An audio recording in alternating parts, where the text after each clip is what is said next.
সুধী দর্শকবৃন্দ, আপনারা আমার জাদু প্রদর্শন দেখছেন।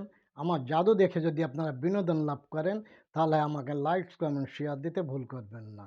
আপনাদের উৎসাহ পেলে আমি নতুন নতুন জাদু এনে আপনাদেরকে উপস্থাপন করে দেখাতে পারবো। এখনকার জাদু বিষয়টি হলো, দেখেন আমার হাতে একটি মোমবাতি আছে।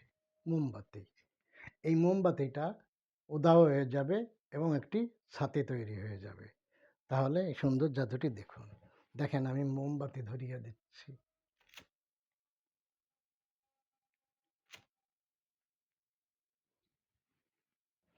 দেখেন মোমবাতি ধরিয়ে দিয়েছি।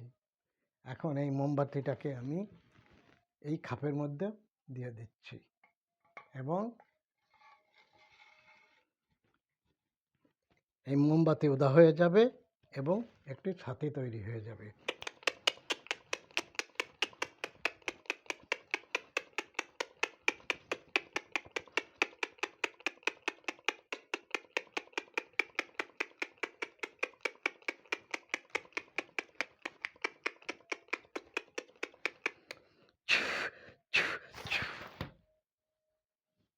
সুন্দর জাদুটি দেখার জন্য সকলকে ধন্যবাদ।